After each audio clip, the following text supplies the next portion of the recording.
If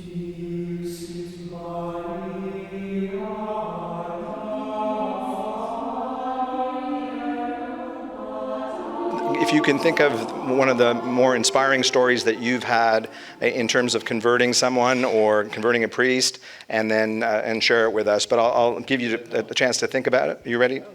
Oh, Joe's ready to go. Joe.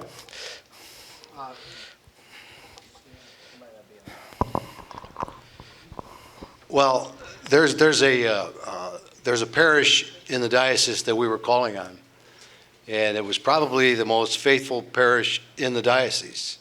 It was made up of like 300 Vietnamese families, 300 Spanish families, 300 whatever else was in the church. It was, I used to call it the International Church, St. Augustine's.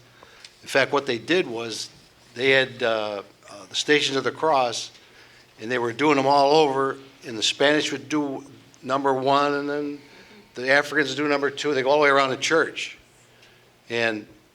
But the priest that was there was a Capuchin, and I talked to him. He went, Father Joe, and I said, Father, do you have the Mass every Saturday for 5 First Saturdays? He said, well, we don't do 5 First Saturdays, but we say the Rosary every Saturday.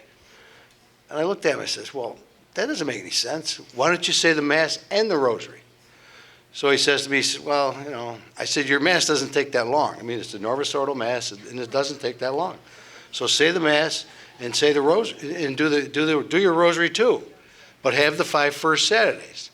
And they hemmed and hawed. I said, you know what, Father? I said, you are one of the reasons for the 5 blasphemies. He said, what?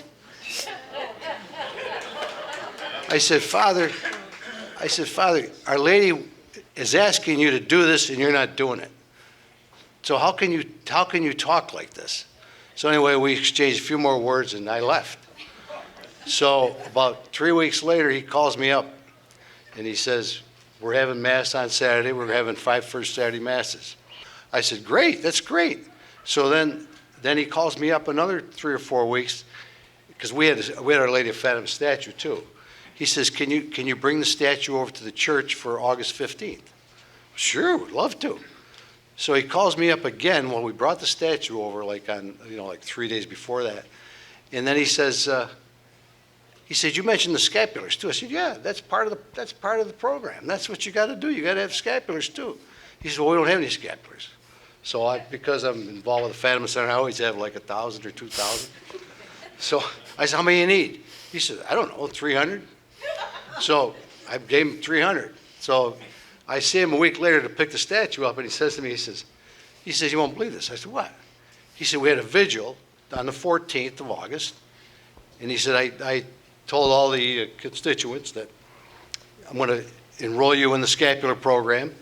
Just at the end of Mass, we'll do it if you want to do this. Stay. He said, the whole church stayed. So he said, all 300 of all the scapulars are gone, and I need more scapulars. So I brought another 300. But anyway, then he started doing the Mass, 5 First Saturdays, and there was no question after that. That's my story.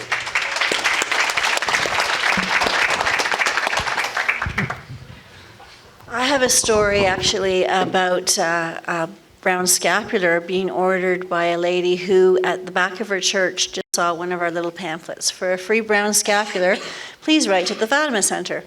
So she did, and then she ended up on our mailing list. And then we started sending her material, and she got really enthusiastic about everything, and she started sharing everything with her parish priest.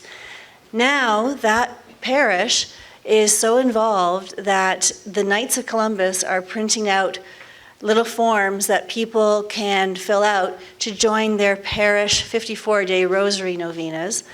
And they're doing all kinds of other initiatives. And it grew from just writing away for a free brown scapular. Now all of a sudden they're praying the rosary before Mass. They're doing all kinds of things.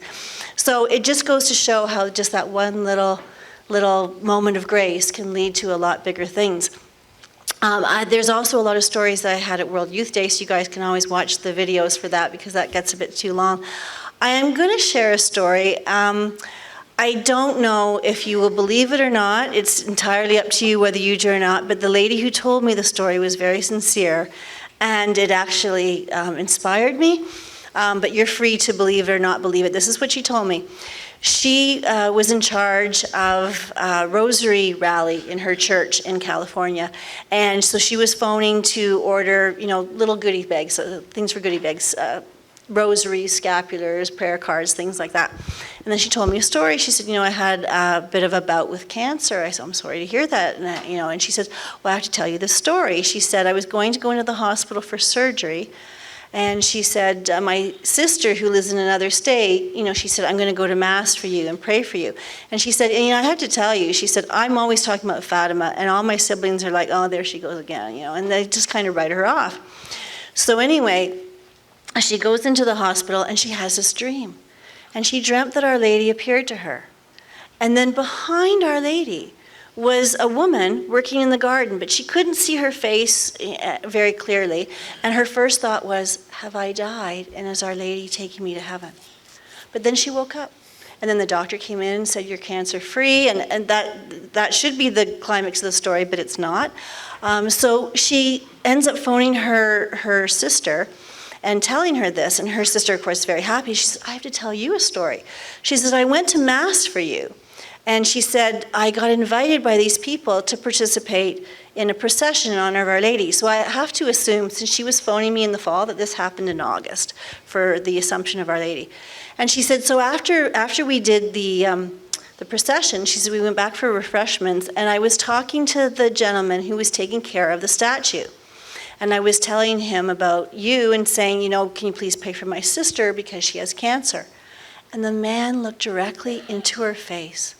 And he said, your sister will be fine. She works in the garden of Our Lady. Wow. So you can believe that or not, but I think it's very inspiring. And it goes with my talk that we all need to be instruments for Our Lady. We all need to work in her garden.